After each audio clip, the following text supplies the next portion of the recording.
The Indiana Fever just made an emergency roster move that changes everything. And while everyone's talking about Caitlin Clark being out tomorrow, there's something much bigger happening behind the scenes that nobody's discussing. Sophie Cunningham just proved she can run point guard. Odyssey Sims is coming in as the emergency replacement. And the Fever's playoff positioning is hanging by a thread. But here's what the official preview didn't tell you.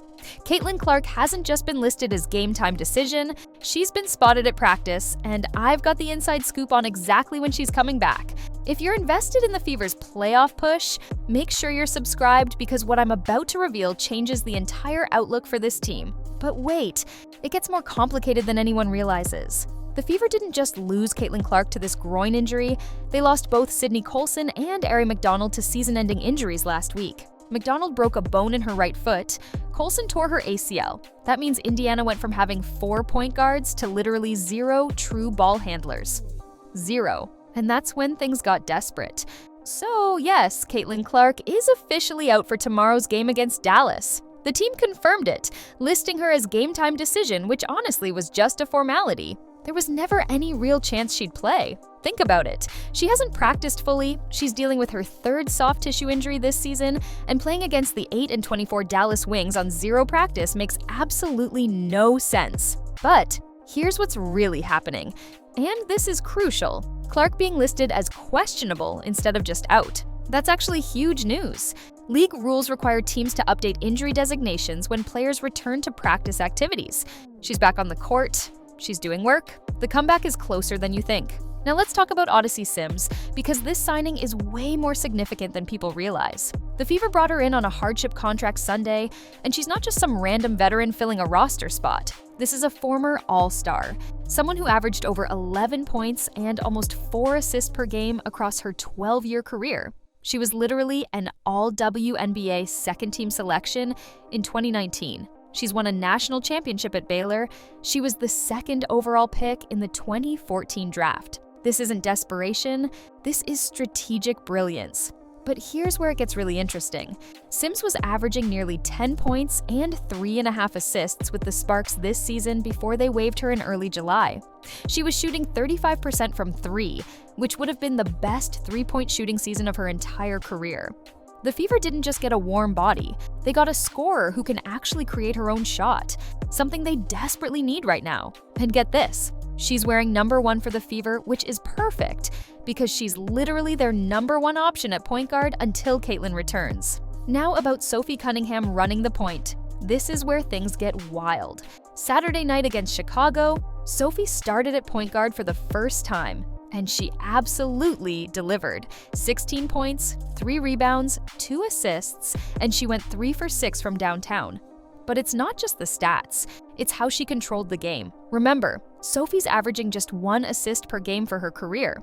She's not known as a passer, but when the Fever needed her most, she stepped up huge. The thing about Sophie is she can actually handle the ball and get past half court against pressure, which sounds basic, but it's absolutely critical when you don't have true point guards. Earlier this season when Caitlin was out, Sophie struggled against elite defenders. I'm thinking about that game where she got completely locked up trying to bring the ball up, but she's figured it out. She's adapted. And that Saturday performance proved she can be the emergency floor general this team needs. Let me paint you the real picture of where the Fever stand right now. They're 17-14, sitting in 5th place, but the Aces and Storm are just half a game behind them. The Valkyries and Sparks? Only 2 games back. This isn't comfortable at all. Their playoff probability dropped from 99.2% to 98% after that 35-point demolition by Phoenix. That might not sound like much, but when you're missing your franchise player who's already missed 19 games this season, every percentage point matters. And here's what nobody's talking about. Stephanie White's coaching adjustments have been absolutely elite. She's got Kelsey Mitchell sliding over to point guard and putting up 26 points with 8 assists against Chicago. She's got Aaliyah Boston basically running the offense from the center position with almost 4 assists per game. She's turned Lexi Hull back into a starter after benching her earlier. This isn't just survival mode, this is championship-level problem solving. But let's get back to Caitlin because I've got information that hasn't been reported anywhere else. Sources around the team are saying she's targeting either the Connecticut Sun game or the Minnesota Lynx game for her return. That's either this week or early next week. The Fever have just 3 games between now and next Friday before a 4-game break. She needs to play at least 1 home game at Gainbridge before that break to test her body. My money's on the Lynx game. It's at home, it gives her maximum recovery time, and Minnesota's style of play is less physical than Connecticut's. Think about what Caitlin's dealing with here. This is her 3rd soft tissue injury of the season. Left quad strain, left groin, now right groin. She's missed more games this year than she did in her entire college career and rookie season combined. This isn't just bad luck. This is what happens when you go from college straight to the pros with no real offseason. Her body's breaking down from the workload. And here's the scary part. She even said it herself. This is the first time I haven't felt like a young body. The medical evaluations last week confirmed no structural damage, which is huge. But soft tissue injuries are tricky. They linger. They come back if you rush them. And with the Fever at 98% to make the playoffs anyway, why risk it? Why bring her back for a meaningless game against Dallas when you could give her another week and have her fresh for the playoff push? Now, about Dallas. Let's be real. The Wings are 8-24. They've lost 5 straight, 7 of their last 8, 11 of their last 13. This is a team that's completely given up on the season. And honestly, this is exactly the type of game the Fever could lose if they're not careful. Trap game written all over it. But with Odyssey Sims making her debut, Sophie Cunningham proving she can run point, and the team playing with that us against the world mentality, I think they handled business. What really impressed me about that Chicago game was how the Fever responded to adversity. 9 available players, no true point guards, coming off a 35-point loss. And they won by 22. That's championship DNA. That's the kind of resilience that wins playoff series. And when Caitlin comes back to this battle-tested group, watch out. Let's talk about Grace Berger for a second because she's getting the start tomorrow, and honestly, the Fever giving her away was criminal. She's been solid for Dallas, and now she's coming back home as a starter facing her old team. There's definitely some extra motivation there. But the Fever have won all 3 games against Dallas this season, and I don't see that changing tomorrow even without Caitlin. The wild card in all this is Lexi Hull. She's been struggling without Caitlin. Her shooting percentages have absolutely tanked. She needs Caitlin's playmaking to get good looks. Without those perfect passes, she's just not the same player. But with Sophie at the point and Odyssey coming in, maybe she gets back on track. The Fever need her spacing desperately. Here's my prediction for tomorrow. Fever win by double digits. Odyssey Sims comes off the bench and drops 12 to 15 points. Sophie continues starting, but plays more off-ball with Odyssey handling primary ball handling duties. Kelsey Mitchell goes for another 20+. And we get an update that Caitlin's probable for the Connecticut game. But the bigger story is what happens when Caitlin returns. This team has learned how to win without her.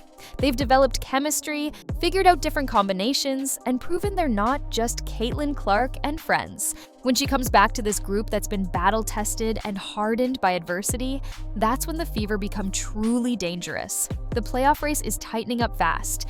Phoenix just passed them in the standings. Vegas is surging. Seattle's right there. Every game matters now. And the Fever can't afford to drop winnable games like tomorrow against Dallas. They need to bank these wins while Caitlin recovers because the schedule gets brutal down the stretch. One thing that's not being discussed enough, the Fever have raised the bar for emergency signings. Getting Odyssey Sims on a hardship deal when you're fighting for playoff positioning, that's championship-level front office work. Most teams would have just grabbed whoever was available. The Fever got a former All-Star who can actually contribute immediately.